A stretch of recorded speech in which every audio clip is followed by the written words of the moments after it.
प्रभु यीशु मसीह के पवित्र सामर्थ्य नाम में आप सबको जय मसीह की। प्रभु आप सबको आशीष दे।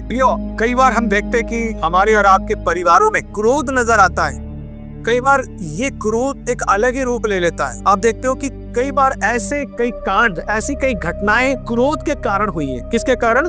क्रोध के कारण। क्रोध इतना आ गया कि उस व्यक्ति ने उसकी हत्या कर दी। क्रोध इतना आ गया कि उसने ये क्राइम कर दिया, है ना। क्रोध के कारण बदले की भावना आ गई। क्रोध हुआ, किसी ने मेरे साथ गलत किया और मुझे क्रोध आया, मेरे अंदर बदले की भावना पैदा हो गई और मैंने उसका हत्या कर दिया, कोई भी गलत का। आप अक्सर देखेंगे कि ये क्रोध के पीछे बहुत बड़ी समस्या खड़ी हो जाती है। जब क्रोध चरम सीमा पर पहुंच जाता है तो कौन सा रूप ले लेगा इसका कोई पता नहीं। मित्रों, क्रोध जब उस चरम सीमा पर पहुंच जाता है तो वो कैसा रूप ले ले, कौन सा रूप ले ले, इसका कुछ पता नहीं। और इसलिए बाइबल में लिखा है, इफिसियों 4 अध्याय उसका 26 पर, क्रोध तो करो पर पाप मत करो, सूर्य अस्त होने तक तुम्हारा क्रोध ना रहे। ऐसा क्रोध जो पाप में नहीं है, मतलब क्रोध करो। अब एक जगह तो यह है कि क्रोध जब चरम सीमा पर होता है तो कैसा भी रूप ले लेगा, कौन से रूप में आ जाएगा, उसका परिणाम क्या होगा नहीं पता। लेकिन बाइबल ये बात कह रही है, क्रोध तो करो पर पाप मत करो। पाप मत करो। तो ये क्रोध कैसा है? किस क्रोध की बात कर रहे हैं? ऐसा क्रोध जो पाप में नहीं है, लेकिन लंबे समय तक ये अगर क्रोध अंदर बना रहा, कटुता रही, तो ये लंबे समय तक अंदर रहने के कारण कड़वाहट पैदा कर देगा और शैतान को मौका मिल जाएगा काम करने। लंबे समय तक क्रोध अगर अंदर रहा तो क्रोध करो। अब जैसे मान ली जाए हमारे परिवार में है, बच्चे ने कोई शैतानी करी और क्रोध में मैंने उसको थप्पड़ लगा दिया गुस्सा में। वो एक अलग बात है कि मैंने क्रोध में थप्पड़ लगा दिया, ये भी क्रोध है। लेकिन मैंने ऐसे थप्पड़ नहीं मारा कि वो मर जाए, मैंने उसको समझाने के लिए, सुधारने के लिए थप्पड़ मारा था। लेकिन अगर कोई ऐसा क्रोध जो किसी के प्रति हमारे अंदर आया, किसी ने मेरे साथ बुरा किया, मेरे साथ कुछ गड़बड़ किया, मेरा कुछ नुकसान पहुंचाया, उसकी पद को देख के, उसकी प्रतिष्ठा को देख के, या किसी कारणवश मेरे अंदर क्रोध आया, अकारण वो लंबे समय तक मैंने अंदर अपने रख लिया, या छोटी सी बात हो गई, मैंने अपने अंदर उस क्रोध को रख लिया और लंबे समय तक वो क्रोध मेरे अंदर रहा, तो वो फिर शैतान को मौका दे देगा। और इसलिए कहा, ऐसा क्रोध जो लंबे समय तक हमारे अंदर रहे, हमें उसे निकाल कर बाहर फेंक देना चाहिए। इससे पहले इब्रानियों में लिखा हुआ है, ध्यान से देखते रहो, ऐसा ना हो कि कोई परमेश्वर के अनुग्रह से वंचित रह जाए, या कोई कड़वी जड़ फूट कर कष्ट दे और उनके द्वारा बहुत से लोग अशुद्ध हो जाए। परमेश्वर का वचन क्या कह रहा है यहाँ पर? कड़वी जड़। अगर लंबे समय तक आपके अंदर ये क्रोध बना रहा तो परमेश्वर का अनुग्रह हमारे अंदर नहीं रहेगा। वचन कह रहा है ध्यान से देखो, ऐसा ना कोई परमेश्वर के अनुग्रह से वंचित हो जाए। और ये कड़वाहट के अंदर बनी, क्रोध लंबे समय तक के अंदर रहा तो ये कड़वाहट में तब्दील हो जाएगा और कोई कड़वी जड़ का रूप ले लेगा। जड़ समझते ना, पेड़ की जड़ जिसे कहते हैं, कड़वी जड़। और वो जड़ को अगर उखाड़ा नहीं गया, वो जड़ कब एक विशाल वृक्ष के रूप में बन जाएगी आपको पता नहीं चल पाएगा। इसलिए वचन कहता, ध्यान से देखो, परमेश्वर का अनुग्रह जो परमेश्वर हमारे पर करना चाहता है, हमें उसके साथ लय बनाना पड़ेगा। परमेश्वर के साथ हमें अपने संबंध को बनाना पड़ेगा। कहीं ऐसा ना हो जाए कि हम उसके अनुग्रह से अलग हो जाएं इस कड़वी जड़ के कारण। वचन में लिखा है, ये कड़वी जड़ फूट कर कष्ट देने का काम करे चुके। और हम जब परमेश्वर के अनुग्रह से वंचित हो जाते हैं, असफल हो जाते हैं, कड़वाहट हमारी अंदर आने लगती है। और इसलिए हमें परमेश्वर के साथ क्या करना पड़ेगा? लय बना के चलना पड़ेगा। हालेलुया। और अगर नहीं तो फिर आप परमेश्वर के अनुग्रह से वंचित हो जाएंगे। और इसलिए वचन में लिखा है, ध्यान से देखते रहो। ये जो क्रोध है, ये कड़वी जड़ का रूप ले सकता है यदि आप सतर्क नहीं रहे तो। क्योंकि वचन यही कहता है, इफिसियों 4 अध्याय 26 पर, क्रोध तो करो पर पाप मत करो। कि अगर क्रोध आ गया, कहीं ऐसा ना ये कड़वी जड़ का रूप ले ले और तो ये जड़ पनप लगे और एक बड़ा वृक्ष बन जाए। समझ रहे मेरी बात? और अगर ये फिर इसे पनप गया, ये बड़ा रूप ले लिया, तब फिर इसे उखाड़ना बहुत मुश्किल हो जाएगा। आप देखना, कई जड़ें ऐसी होती हैं जो ऊपर होती है, थोड़ी आनी तूफान आते गिर जाती है, लेकिन वो जड़ें जो गहरे में पकड़ी हुई है, अगर वो गिरती भी है तो बहुत सारा खड्डा कर देती है। इससे पहले कि ये कड़वाहट, इससे पहले कि ये एक कड़वी जड़ का रूप ले रहे, हमें अपने आप को ध्यान से देखना है। तुम्हारा क्रोध सूर्य अस्त होने तक ना रहे, लेकिन ये क्रोध अगर हमारे अंदर भरा हुआ है, ये तो कटुता उत्पन्न कर देगा, कड़वाहट पैदा कर देगा और शैतान को मौका मिल जाएगा काम करने। किसी ने भी प्रति, किसी ने मेरे साथ गलत किया है, ठगा है, छला है, बुरा किया है, कुछ भी, और लंबे समय तक उसके प्रति मेरे अपने अंदर में क्रोध रख रखा है, तो ये क्रोध कब एक विशाल जड़ बन जाए हमें पता ही लगे। इसे ध्यान से देखो, सूर्यास्त होने से पहले पहले इस कड़वाहट को निकाल के फेंकना पड़ेगा। हालेलुया। अगर आपने इसे नहीं फेंका आपका जीवन बर्बाद हो सकता है, शैतान को मौका मिल जाएगा। इफिसियों 4:27 पद, सूर्य अस्त होने तक तुम्हारा क्रोध न रहे। 27 पद कह रहा है, और न शैतान को अवसर दो। अगर लंबे समय तक आपने इस क्रोध को अपने अंदर बनाए रखा, सूर्य अस्त होने तक आपने लंबा टाइम दे दिया, ये कड़वाहट बनी रही, शैतान को मौका आप देंगे। और फिर आप कहेंगे कि मेरे साथ ऐसा क्यों हुआ, मेरे बेटे के साथ ऐसा क्यों, मेरे पति के साथ ऐसा क्यों हुआ। जो क्यों हुआ का उत्तर ये है, आपने एक लंबे समय तक उस क्रोध को अपने अंदर पनपने दिया। आपको मालूम है, मूसा एक महान अगुवा हुआ, 6 लाख लोगों को वो मिस्री गुलामी से आजाद करके लेकर के आया, लेकिन ये क्रोध उसके अंदर भी आ गया। आपको मालूम है, जब मूसा वो 10 आज्ञा मिली, आइए पढ़ते हैं निर्गमन 24 अध्याय उसका 18 पद। तब मूसा बादल के बीच में प्रवेश करके पर्वत पर चढ़ गया, और मूसा पर्वत पर 40 दिन और 40 रात रहा। 40 दिन 40 रात परमेश्वर के साथ मूसा ने बिताया, और क्या मिली उसे? परमेश्वर का वचन क्या कह रहा है? 31 अध्याय 18 पद। जब परमेश्वर मूसा से सिनाई पर्वत पर ऐसी बातें कर चुका, तब उसने उसको अपनी उंगली से लिखी हुई साक्षी देने वाली पत्थर की दोनों तख्तियां दी। जब लोगों ने देखा कि मूसा को पर्वत से उतरने में विलम्ब हो रहा है, तब वे हारून के पास इकट्ठा होकर कहने लगे, 40 दिन 40 रात मूसा पर्वत पर परमेश्वर से बातचीत कर रहा था, और परमेश्वर उसे अपनी लिखी हुई पट्टियां को, उसने उंगली से लिखी पट्टियां को उसे दिया। वो नियम परमेश्वर ने मूसा को दिए। अब मूसा को परमेश्वर से बात करने में थोड़ा समय लग गया, लेकिन जो इस्राएली नीचे खड़े थे ये इंतजार नहीं करे। कई बार मैं और आप परमेश्वर के समय का इंतजार नहीं करते, अपने दिमाग लड़ाने लगते, और तब समस्या क्रिएट हो जाती है। ये मूसा ने यही करा। क्या वो परमेश्वर से बातचीत कर रहा था, लेकिन इजराइल लोग क्या करने लगे? उन्होंने कहा अभी मूसा को बहुत समय हो गया। क्या कह रहा वचन? जब लोगों ने देखा कि मूसा को पर्वत से उतरने में विलम्ब हो रहा है, तब वे हारून के पास इकट्ठा होकर कहने लगे, आप हमारे लिए देवता बना। सुन करने लगे, ऐसा मूसा तो नहीं, आप कुछ और। वही है, जब हम परमेश्वर पर निर्भर नहीं, परमेश्वर के समय का इंतजार नहीं करते, अपनी बुद्धि का सहारा नहीं लेते, तो हम परमेश्वर से दूर हो जाते हैं। यही इजराइली कर रहे हैं। इन्होंने उस समय का इंतजार नहीं करा जो उनका अब परमेश्वर से बातचीत कर रहा था, जो परमेश्वर से बातचीत करके जो उन्हें वो बताता, उसमें उस समय का इंतजार नहीं किया, और कह रहे मूसा को उतरने में देर है, मूसा बहुत देर कर रहा है। वो हारून के पास गए और फिर क्या बोले? तू हमारे लिए, अब हमारे लिए देवता बना जो हमारे आगे आगे चले, क्योंकि उस पुरुष मूसा को जो हमें मिस्र देश से निकालने आया है, हम नहीं जानते कि क्या हुआ। हम नहीं जानते, इतने दिन हो गए, वो अभी तक उतर के नहीं आया है, तू हमारे लिए देवता बना दे। हम यही करते कि परमेश्वर का समय न त्यागेंगे, इस पास्टर के पास, उस पास्टर के पास, इस चर्च में, उस चर्च में नहीं। आपको परमेश्वर के समय का इंतजार करना पड़ेगा। अगर आप प्रार्थना कर रहे हैं, परमेश्वर आपको उत्तर देगा। अपनी बुद्धि को मत लगाइए। अगर आप प्रभु पे निर्भर है, आप प्रभु के अगुवाई में होकर चले। हालेलुया। मूसा परमेश्वर की अगुवाई में चल रहा था, लेकिन इन्होंने क्या करा? इंतजार नहीं करा, और फिर क्या हुआ?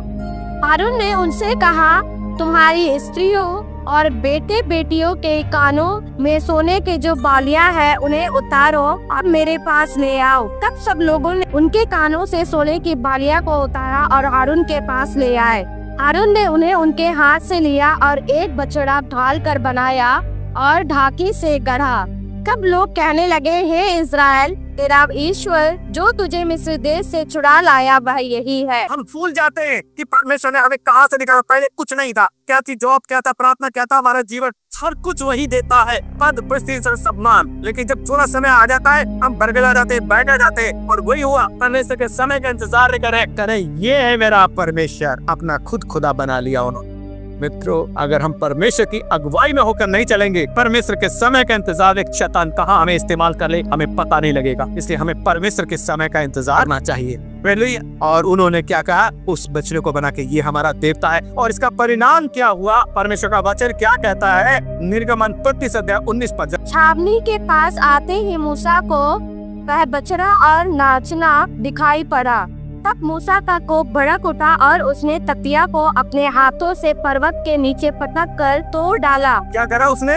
उसका क्रोध कर गया। 40 रात परमेश्वर के साथ समय बिता करके आया, वो आशीष लेकर के आया, लेकिन इन्होंने अपनी बुद्धि का सहारा ले लिया। और जब उसे देखा इन्होंने अपने हिसाब से चल रही, वो भी क्रोध में आ गया और उसने उस तख्तियां तोड़ दिया। क्रोध, वचन क्या कह रहा है? क्रोध किसी का भी हो। याकूब पहला अध्याय और उसका 20 पद पढ़ करेगा। क्योंकि मनुष्य का क्रोध परमेश्वर के धर्म का निर्वाह नहीं कर सकता। उसको परमेश्वर की आशीष नहीं मिल सकती, वो परमेश्वर में बना नहीं रह सकता। इसलिए वचन कहता है क्रोध तो करो पर आप मत करो, तुम्हारा क्रोध सूर्य अस्त होने तक ना बना रहे। हालेलुया। परमेश्वर का वचन कहता है क्योंकि मनुष्य का क्रोध परमेश्वर के धर्म का निर्वाह नहीं कर सकता। इसलिए 21 पद, इसलिए सारी मलिनता और बैर भाव की बढ़ती को दूर करके उस वचन को नम्रता से ग्रहण कर लो जो हृदय में बोया गया और जो तुम्हारे प्राणों का उद्धार कर सकता है। उस वचन को ग्रहण करो जो तुम्हारे हृदय में बोया गया। हालेलुया। लेकिन हम क्या ग्रहण कर रहे हैं? अपने आप से पूछे। वचन कहता है क्योंकि पर मनुष्य का क्रोध परमेश्वर का धार्मिकता का निर्वाह नहीं कर सकता। उसके अंदर में परमेश्वर की आशीष बनी नहीं रह सकती, वो परमेश्वर के साथ चल नहीं सकता। ये क्रोध उसके जीवन में आशीष को बने नहीं रहने देगा। और इसलिए वचन का लिखा है कि शैतान को अवसर ना दे। बाइबल कहती है गलतियों 5 अध्याय का 20 पद क्या लिखा है? मूर्ति पूजा, टोना, बैर, झगड़ा, ईर्ष्या, क्रोध, विरोध, फूट, विधर्म। ये जो शरीर के कामों की जिसे परमेश्वर पसंद नहीं करता उसकी लिस्ट में एक नाम ये भी है, क्रोध। अगर आपके अंदर क्रोध है तब आप परमेश्वर के राज में प्रवेश नहीं कर सकते, परमेश्वर की धार्मिकता का निर्वाह नहीं कर सकते। इसलिए नम्र बनो। प्रभु ने कहा नम्र बनो क्योंकि मैं नम्र हूँ। हमारे अंदर होना चाहिए। ये वो बात है जिसे हमें हर दिन सीखना चाहिए और इस्तेमाल करना चाहिए। हालेलुया। वचन क्या कह रहा है? ताह, मतवालापन, लीला भेदा और इनके जैसे और काम है। इनके विषय में मैं तुमसे पहले कह देता हूँ, जैसा पहले कह भी चुका हूँ कि ऐसे ऐसे काम करने वाले परमेश्वर के राज्य के वारिस ना होंगे। ठीक है। जो शरीर के काम है जो परमेश्वर को पसंद नहीं, उनकी लिस्ट में एक नाम है क्रोध। और इसलिए परमेश्वर नहीं चाहता। आपको मालूम है वचन क्या कह रहा है? मत्ती उसका 5 अध्याय का 22 पद जल्दी से पढ़े। परंतु मैं तुमसे यह कहता हूँ कि जो कोई अपने भाई पर क्रोध करेगा वह कचहरी में दंड के योग्य होगा, और जो कोई अपने भाई को निकम्मा कहेगा महासभा में दंड के योग्य होगा। क्या क्रोध करेगा? ये क्रोध होएगा कि कड़वाहट रखना हम नहीं। अगर हम कड़वाहट रख रहे हैं तो हम परमेश्वर की आशीष हमारे अंदर बनी नहीं रहेगी, हम परमेश्वर के राज में प्रवेश नहीं कर सकते। लेकिन जब क्रोध चरम सीमा पर होता है तो वो परिणाम भूल जाता है। आपको मालूम है इजरायलियों, जब फिरौन ने इजरायलियों को नाश करने के सोचा वो क्रोध उसकी चरम सीमा पे चढ़ा हुआ था और वो भूल गया कि परमेश्वर इजरायलियों को मिस्र की गुलामी से निकाल के लेकर के आ रहा है और समुद्र में से परमेश्वर ने उनके लिए रास्ता बना दिया। और वो इतनी चरम सीमा पर था, उसके अंदर जो क्रोध था कि वो नहीं देख रहा है कि मूसा से परमेश्वर ने कहा पे छड़ी समुद्र की ओर बढ़ा और वो 2 भागों में बट गया और दोनों साइडों में पानी की दीवार खड़ी हो गई और इजरायली उसमें से होकर निकल गए। लेकिन इसके अंदर मारने का जुनून, क्रोध चरम सीमा पे था। वो देख रहा है उसको मारने के लिए पीछे चला रहा है और क्या हुआ? उसका नामो निशान मिट गया। फिरौन और उसकी सारी सेना उस क्रोध में ही समाप्त हो गई, उस समुद्र में ही वो मर गए। इजरायलियों को तो परमेश्वर ने निकाल दिया लेकिन फिरौन और उसकी सेना सब उसमें ही नाश हो गई। एक जाति वो जिसके साथ परमेश्वर है और एक जाति वो जिसके साथ परमेश्वर नहीं है। मित्रों, यदि हम क्रोध करेंगे तो हम परमेश्वर की धार्मिकता, परमेश्वर की आशीष हम पर बनी नहीं रहेगी। हालेलुया। हम परमेश्वर के साथ बने नहीं रह सकते। इसलिए याद रखिए, यदि हम नम्र है, दीन है, पीछे चलते हैं परमेश्वर के, तो परमेश्वर हमें संभाले रहेगा और हर परिस्थिति में हमें बाहर निकाल के खड़ा करेगा, हमारे साथ रहेगा, जैसे वो इजरायलियों के साथ रहा। दिनों और रात में उसने उनका साथ नहीं छोड़ा। हालेलुया। मेरे जीवन में दुख आ रहा है, मैं पूछता हूँ अय्यूब के ही जीवन में क्यों दुख आया? अय्यूब तो नम्र था, दीन था, परमेश्वर का भाई मानता था, परमेश्वर के साथ चलता था, बुराई से दूर रहता था। फिर भी उसके जीवन में दुख का संकट आया, उसका सब बर्बाद हो गया। कि परमेश्वर के साथ आप चलते, परमेश्वर आपको आशीषित करता रहता है, लेकिन शैतान नहीं चाहता कि आप पुनः आशीष में बने रहे। इसलिए वो कई प्रकार की अपने तरीकों को अपनाता है। उसको मालूम है तेरे पास क्या है। उसने बार बार उसके पास बेटे हैं, उसके पास जमीन है, उसके पास ये है, उसके पास वो है। वो जानता है आपकी सब चीजों को और इसलिए वो कई बार आपके आशीषों में रुकावट डालने के लिए, अड़चन डालने के लिए वो समस्या क्रिएट करेगा। लेकिन मित्रों, हमें अय्यूब से ये सीखना चाहिए कि हमारे आखिरी सांस तक हमें परमेश्वर के प्रति विश्वास बने रहना चाहिए। ये पता है कि वो देने वाला वही है। हालेलुया। और जब अय्यूब ने इस बात को जाना तो निदान अय्यूब अपनी पूरी अवस्था में मरा और 4 पीढ़ी देखा। हालेलुया।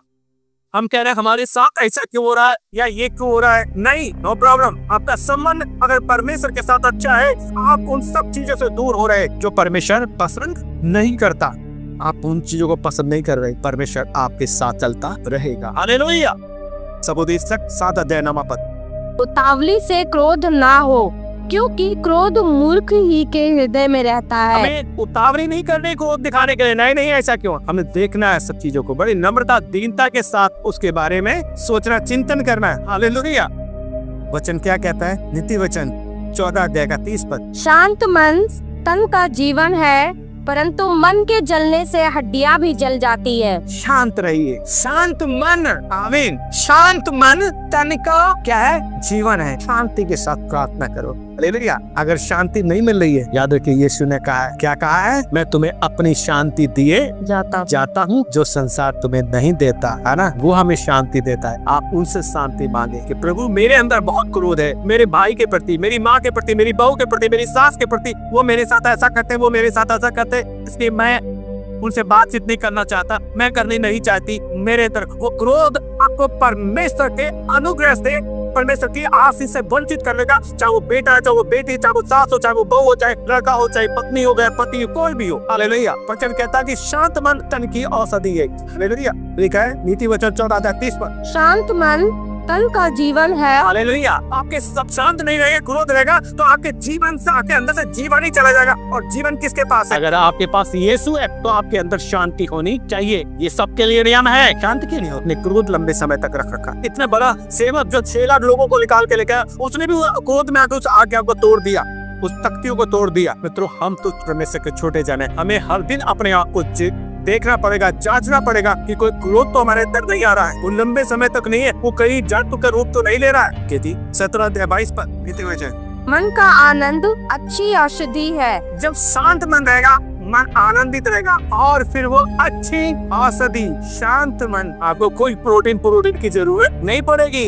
आनंदित, जब आप आनंदित है, और इसी बात को पौलुस बहुत अच्छे से जानता है। मैं फिर कहता हूँ, आनंदित रहो, प्रभु में आनंदित रहो, जैसे भी है, जहाँ भी हो, प्रभु में आनंदित रहो। परिस्थिति कैसी भी हो, के चेहरे पे रौनक ही होनी चाहिए। शैतान सब जानता क्या क्या, कुछ नहीं कर, तू बर्बाद क्या करेगा, लेकिन मेरे साथ यीशु है। हालेलुया। वो मेरी रक्षा करेगा, वो मुझे संभालेगा, वो मुझे सब कुछ पूरा, यहोवा मेरे लिए सब पूरा करेगा। आमीन। और इसलिए नीति वचन 14:29 पढ़े जरा, क्या लिखा है? जो विलम्ब से क्रोध करने वाला है, वह बड़ा समझ वाला है। थोड़ा देरी लगाओ, उतावली मत करो, इतना जरूरी नहीं है। 3 अध्याय 8 पद। और पवित्र शास्त्र ने पहले ही यह जान करके परमेश्वर अन्य जातियों को विश्वास से धर्मी ठहराएगा, पहले ही से अब्राहम को सुसमाचार सुना दिया कि तुझसे सब जातियां आशीष पाएंगी। 3 अध्याय का 8 पर अब तुम भी इन सब को, अर्थात क्रोध, रोष, बैर भाव, निंदा और मुंह से गालियां बकना, ये सब बातें छोड़ दो। हालेलुया। क्या छोड़ो? मुंह से गालियां बकना छोड़ दो। परमेश्वर का वचन ये कह रहा है, क्योंकि ऐसा करने वाले के अंदर परमेश्वर की आशीष, परमेश्वर की उपस्थिति बनी नहीं रह सकती, क्योंकि मनुष्य का क्रोध परमेश्वर की धार्मिकता का निर्वाह नहीं कर सकता। एक म्यान में 2 तलवारें नहीं रह सकती। अगर आपको झट क्रोध आता है, तो उस क्रोध को अपने अंदर से निकालो, इससे पहले कि वो उसकी आशीषों से वंचित हो जाओ। इससे पहले कि ये क्रोध कड़वी जड़ का रूप ले ले, उसे निकाल के तो फेंक दो। आए अपने आप को देखें, जांचे और परखें कहाँ पर है क्रोध और कहाँ तक पहुँच गया, क्योंकि अगर ये क्रोध लंबे समय तक रहा तो ये क्या रूप ले लेगा और कहाँ पहुँचा देगा, कुछ पता नहीं। अपने आप को जांचे, परखें और देखें, तो वास्तव में हमारे अंदर भी ऐसे क्रोध तो नहीं पैदा हो रहा है। उस क्रोध को निकाल के बाहर फेंकें, ताकि आप परमेश्वर की आशीष को पाएं और परमेश्वर के साथ बने रहें। प्रभु आपको आशीष दे। जय मसीह।